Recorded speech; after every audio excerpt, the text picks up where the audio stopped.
Yo, what's up guys, your boy Nitrostorm here, welcome back to Wuthering Waves. So, I'm a bit late for this review, but this is Season 4 of the monthly TOA or Season 13 of Tower Adversity overall. So, we'll quickly go through the left and right towers, so Resonant and Echoing. So, Resonant Tower had lower fusion red, so this one's definitely straightforward.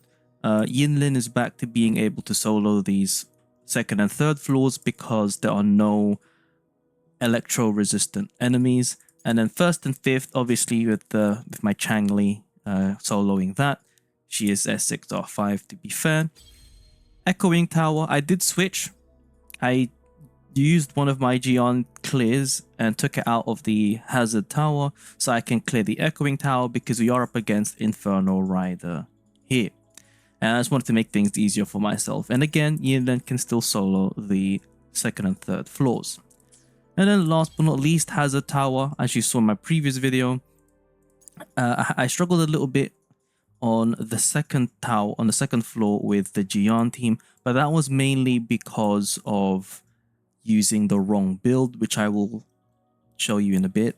But first floor against Dragon of Dirge, definitely very easy. And then second floor, my S6 R5 Changli was able to solo Sentry Constructive, you know, kind of plenty of time remaining, just had to get used to the mechanics. And that was it. Overall, it was pretty good. It does seem like I might need to get some more variety soon because there are definitely more fusion resistant enemies recently, and so having most of my power coming from fusion isn't really a good thing because I do have Brant as well, but I just didn't use him this time around. So let's move on to builds now.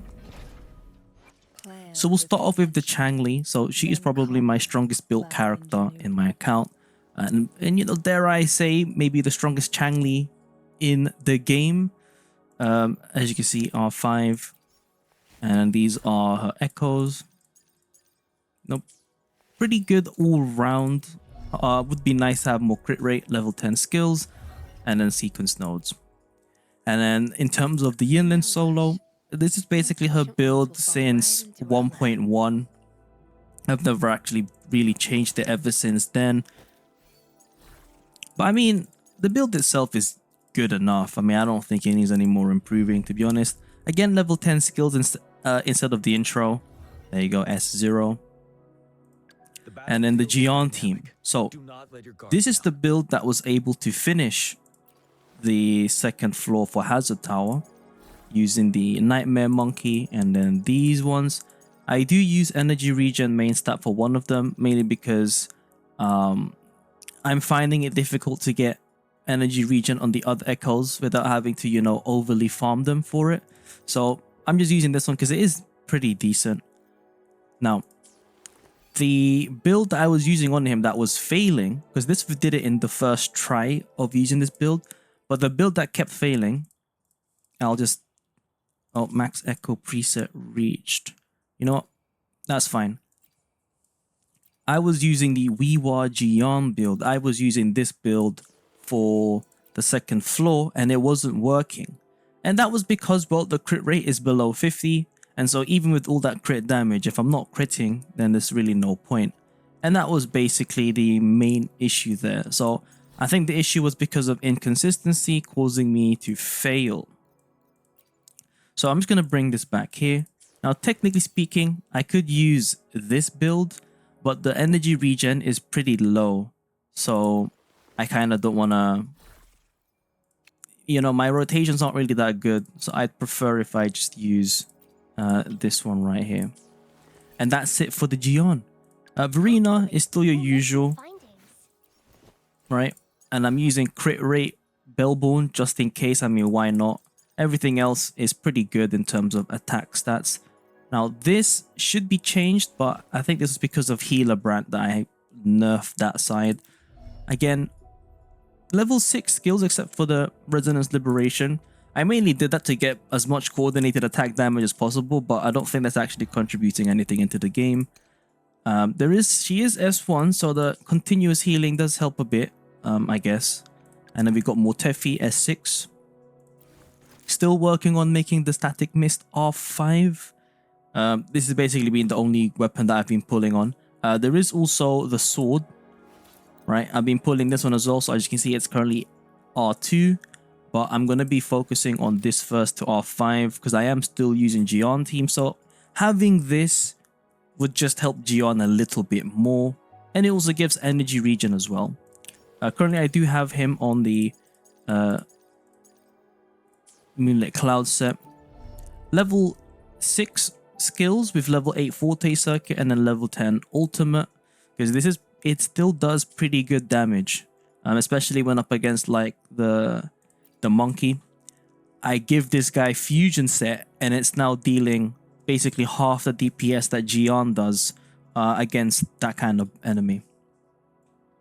Now, in terms of honorable mentions, these are the two characters that I did not use for TOA as per usual. So firstly, we've got Shorekeeper.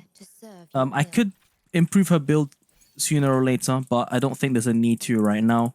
I think it's pretty decent enough. I know the crit stats are not really that useful because her enhanced intro doesn't actually need it. Guaranteed crit. Level 10 skills except for the basic attack. And then S0. I'm considering going for S1 later on down the line for the quality of life. But since I don't really use Shorekeeper much in the first place, I might just skip on that yet again, which I already have because she had her rerun not too long ago. And last but not least, you've got Brant. So this guy, I am contemplating on perhaps going for the the Tide-Breaking Courage set. But I don't think I'm going to do that anytime soon. I mean, these echoes are pretty good in my opinion. Look, regen, right? And then this one also has basic attack damage bonus. So, I mean, I'd say this is pretty solid in my opinion. For pretty nice stats overall as well. You could argue that I am missing out on some energy regen, right? But I think this is good enough. R1, of course, and then level 10 skills except for the resonance skill. I don't think this actually does that much damage because the enhanced plunge attack is from the Forte Circuit itself. And that's pretty much about it.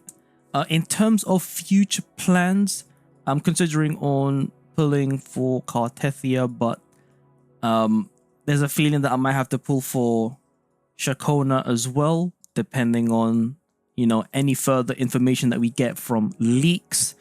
Now, as you know, I'm not a Kuro game content creator, so I don't really have any agreements, but based on those leaks that are not really confirmed, I feel like we might need Shakona, in my opinion, as well as needing Aero Rover, because Aero Rover increases max stacks for like if you take a look at Aero Rover's kit.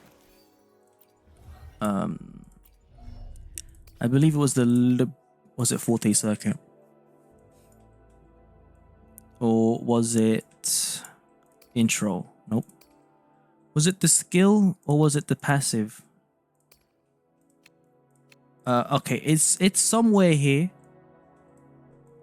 But basically, I think Aero Rover increases the max stacks of Aero Erosion, I think. Well, it's probably somewhere here. Or is it in the dupes?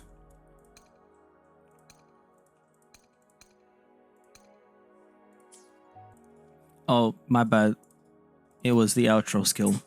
Basically, from what we know so far, again, not 100% guaranteed, Cartethia seems to, want some preference to Aero Rover with the increase of max Aero stacks by 3 due to how her kit works. So, that kind of, if you want a full potential Cartethia at the moment, you kind of need to lock in to Aero Rover for that as well. So if you are planning on using Zany as well, like if you have Zany and you were using her with Spectral Rover, well, you might want to consider getting Phoebe so that you can still use Zanny as well as Cartethia at the same time when doing stuff like Tower of Adversity or Whimpering Waste. But in Overworld, you can choose either, you know, you can still do that.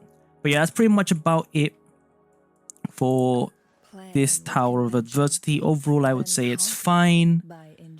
I think my Jiyan might either need a slight upgrade to Echo soon, or just improve on my rotations. And then I think just the rotations actually just get better, and then Jiyan can still be used.